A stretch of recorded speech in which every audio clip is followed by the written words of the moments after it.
দ্বিতীয় অধ্যায় থেকে চাহিদার অংশ থেকে খুবই গুরুত্বপূর্ণ একটি অংশ নিয়ে আজকে আমরা আলোচনা করব এবং এইটা কিন্তু শুরু থেকে শেষ পর্যন্ত খুব ভালোভাবে দেখতে হবে। এটা কিন্তু তোমাদের অভ্যন্তরীণ পরীক্ষা এমনকি ফাইনাল পরীক্ষাতে এই প্রশ্নটা বারবার এসেছে। তাই আমি চাইবো যে শুরু থেকে খুব মনোযোগ দিয়ে ক্লাসটা দেখবে। আজকে আমরা চাহিদা সূচি হতে কিভাবে চাহিদা সমীকরণ নির্ণয় করতে হয় এই বিষয়টি নিয়ে আলোচনা করব। এই ক্ষেত্রে তোমরা উদ্দীপকে যা পাবে সেটা হচ্ছে এইরকম একটা চাহিদা সমীকরণ দেওয়া থাকবে, একটা চাহিদা সূচি দেওয়া থাকবে। এই সূচি থেকে তোমাকে চাহিদা সমীকরণ নির্ণয় করতে হবে। এখন কতভাবে প্রশ্নটা হতে পারে, আগে তোমাকে প্রশ্নটা জানতে হবে। এক হচ্ছে এরকম সূচি দেওয়া থাকতে পারে, একদিকে দাম দেওয়া থাকবে, অন্যদিকে চাহিদা দেওয়া থাকবে। এখন এখানে দুইটা দেওয়া আছে, দুইটা দাম দুইটা চাহিদা। এখন যদি চারটা দাম চারটা চাহিদা দেওয়া থাকে সেক্ষেত্রে আমরা প্রথম দুইটা দাম দুইটা চাহিদাকে বিবেচনা করব, বাকিগুলাকে বিবেচনা করতে হবে না। এটা একটা প্যাটার্ন। আরেকটা প্যাটার্ন হচ্ছে সরাসরি তোমাকে ডাক বলে দিবে, বলবে পেয়ারার দাম কোনো একটা দ্রব্যের দাম যখন 4 টাকা তখন তার চাহিদা 8 একক।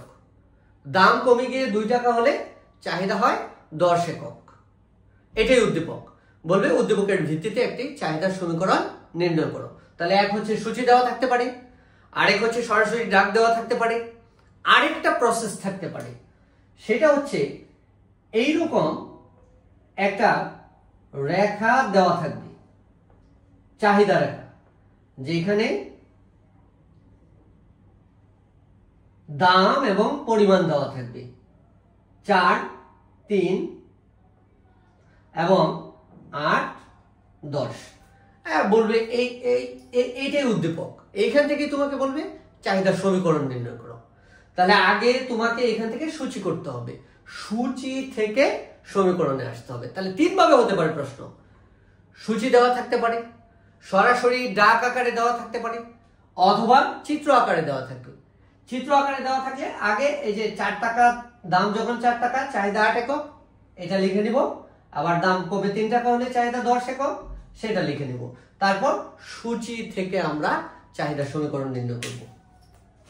এই চাহিদা সমীকরণ নির্ণয়ের জন্য আমাদের একটি সূত্র রয়েছে, আমরা সেটা মুখস্থ করে ফেলবো।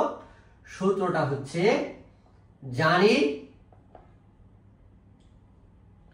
QD minus Q one divided by Q one minus Q two equal P minus P one divided by P one minus P two. এটা হচ্ছে চাহিদা সমীকরণ নির্ণয়ের সূত্র। এখন এইখানে আমাদের দেখতে হবে যে কিউডি আর পি এই দুইটা সমীকরণে থেকে যাবে। এই দুইটার কোনো মান আমরা উদ্দীপক থেকে পাবো না। কেন পাবো না খেয়াল করেন। চাহিদা সমীকরণের যদি আমি একটা প্রাথমিক প্যাটার্ন লিখি তাহলে সেটা হয় এরকম, কিউডি ইকুয়াল এ মাইনাস বি পি। অর্থাৎ আমার সমীকরণের বিশেষ রূপ হচ্ছে এটা। এখানে কিউডি থাকতে হবে, পি থাকতে হবে।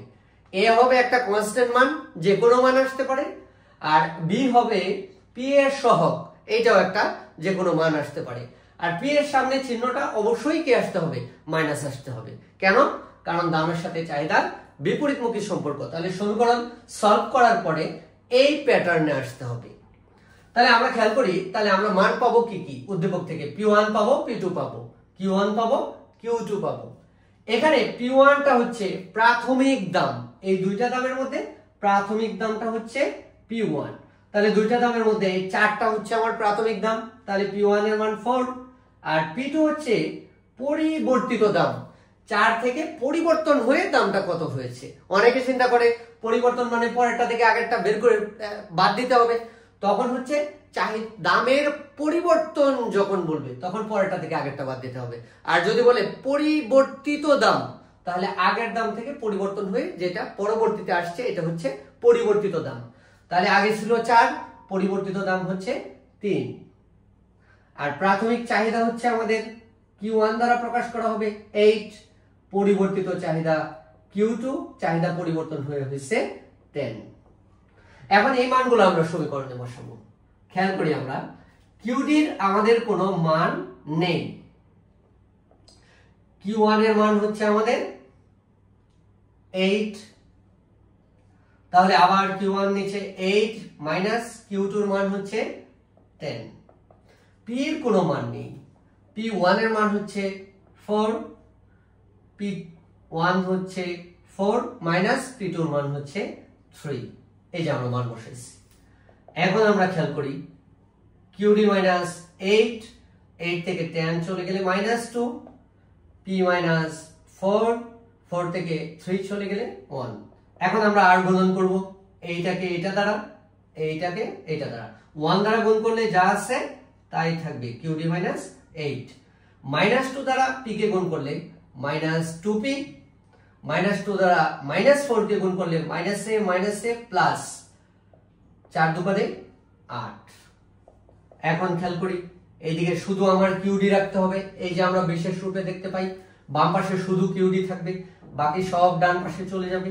তাহলে আমাদের হবে মাইনাস 2P প্লাস 8, এই 8 ওই পাশে গেলে প্লাস হয়ে যাবে, প্লাস 8। তাহলে কি হয় আমাদের QD equal minus 2P plus 8 আর 16। এখন খেয়াল করি বিশেষ রূপটা হচ্ছে কনস্ট্যান্ট মানটা আগে থাকবে আর Pটা পরে চলে যাবে, তাহলে 16টা আগে আসবে। তাহলে QD ইকুয়াল 16 মাইনাস 2P। খেয়াল করি এই যে সমীকরণটা আমার হয়ে গেছে, কেননা ওই বিশেষ রূপের প্যাটার্নে চলে আসছে এটা। তাহলে এইভাবে আমরা একটা সূচি দেওয়া থাকলে সেই সূচির ভিত্তিতে আমরা এই সূত্র ব্যবহার করে চাহিদা সমীকরণ নির্ণয় করতে পারি। আশা করি সবাই বুঝতে পেরেছ, এবং এটা খুব গুরুত্বপূর্ণ একটা প্রশ্ন। এটা খুব গুরুত্ব দিয়েই তোমরা ক্লাসটা দেখবে এবং নিজেরা সলভ করার চেষ্টা করবে।